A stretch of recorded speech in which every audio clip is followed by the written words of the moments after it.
नमस्कार, मी तुषार गायकवाड आणि आपण पाहतात इंडियन व्हॉइस.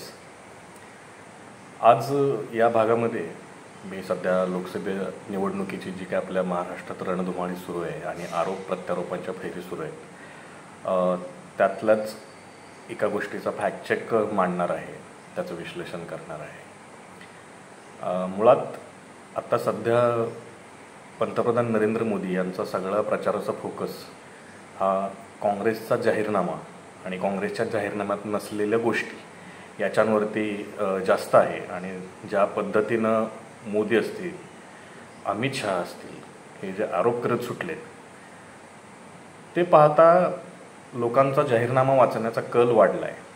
पण अनेकांची अशी इच्छा होती की खरोखरच काँग्रेसच्या जाहीरनाम्यात धर्माच्या आधारे आरक्षण वगैरे देण्याच्या काही कल्पना मांडल्या आहेत का, आणि असतील तर त्याचं विश्लेषण झालं पाहिजे.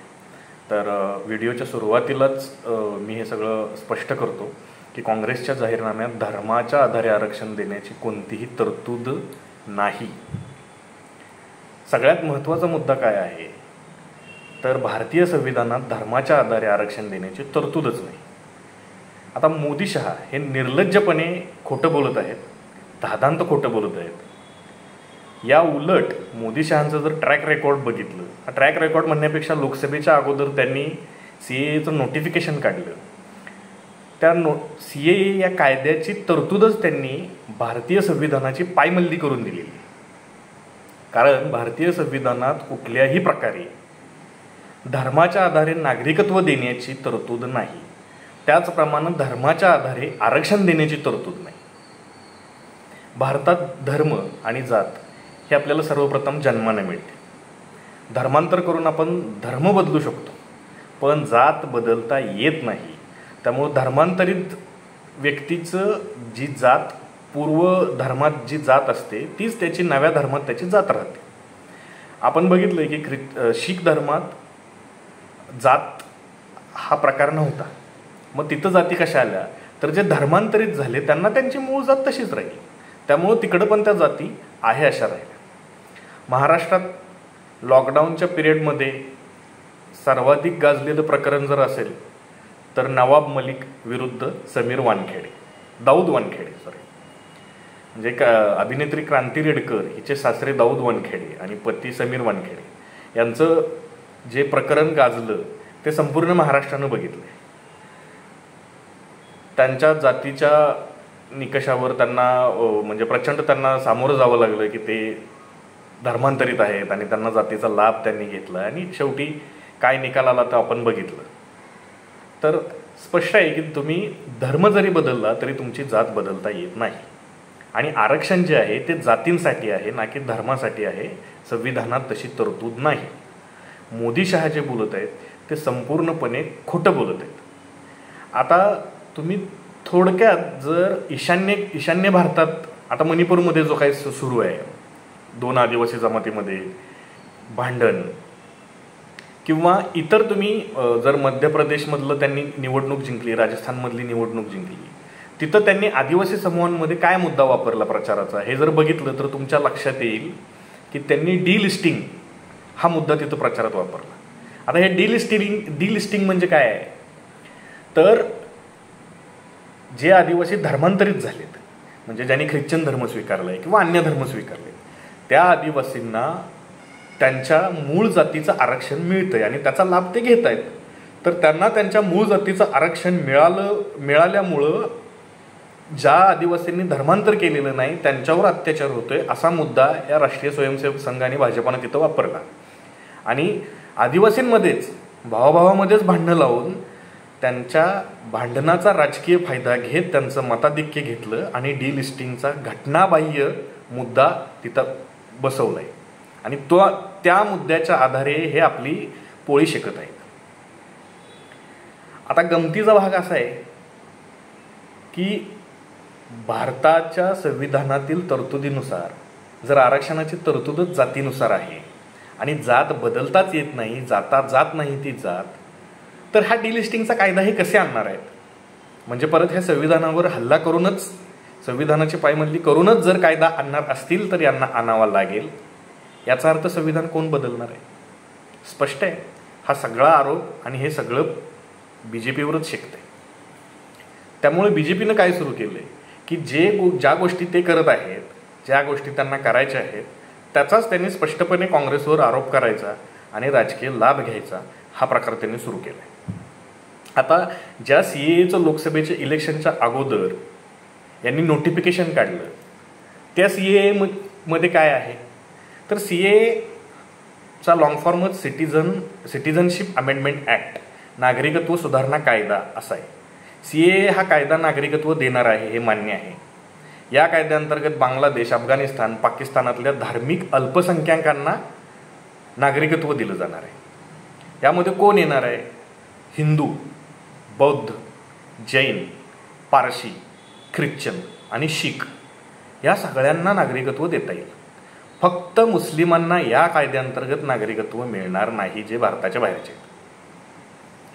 आता आधीचा 1995चा भारतातला नागरिकत्व कायदा काय सांगतो की भारताचं नागरिकत्व मिळवण्यासाठी कुठल्याही व्यक्तीला भारतात किमान 11 वर्ष राहिलं पाहिजे, ते बंधनकारक आहे.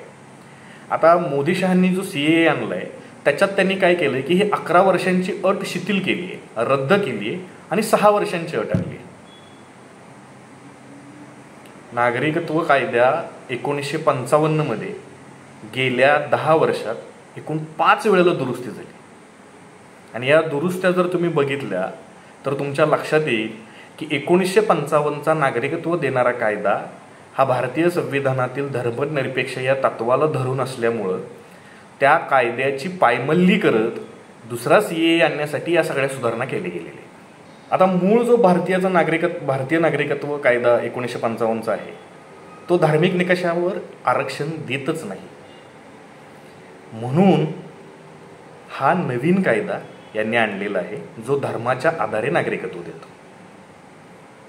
आता यांना भारतात जर अशा पद्धतीनं संविधानाची पायमल्ली करून यांनी जर हा कायदा ऑलरेडी दिलेला आहे तर हे कुठल्या तोंडानं काँग्रेसच्या जाहीरनाम्यात नसलेल्या याच्यावर सांगतात की काँग्रेसला धर्माच्या आधारे आरक्षण द्यायचं आहे म्हणून? तसा जाहीरनाम्यात कुठं काही उल्लेख आहे का? नाही. पण मोदी शहा यांच्या पायाखालची वाळू या निवडणुकीत घसरलेली आहे. त्यांना उठता बसता फक्त काँग्रेस दिसत आहे, कारण काँग्रेस त्यांच्या जाहीरनाम्याच्या अगेन्स्ट भाजपचा पराभव करू शकतं. NDA 200 सीटपेक्षा पुढे जाणार नाही असा देशभरात सगळा कल सुरू झालेला आहे. त्याच्यामुळं हा सगळा उपद्व्याप मोदी शहा करत आहे. आता काँग्रेसच्या जाहीरनाम्यात नेमकं काय म्हटलंय आरक्षणाच्या बाबतीत त्याकडे आपण वळूया. तर काँग्रेसच्या जाहीरनाम्यात असं म्हटलंय की 50% आरक्षणाची जी राज्यांवरती अट आहे, जी इंदिरा साहनी खटल्यानं लादलेली, ती अट शिथिल करण्यासाठी घटना दुरुस्ती संसदेत केली जाईल, जी भारतीय जनतेच्या साक्षीने केली जाईल. आता ही घटना दुरुस्ती मोदींनी केली नाही का? तर मोदींनी केली आहे. EWS जे आरक्षण दिलं ते घटना दुरुस्ती करूनच दिलं मोदींनी.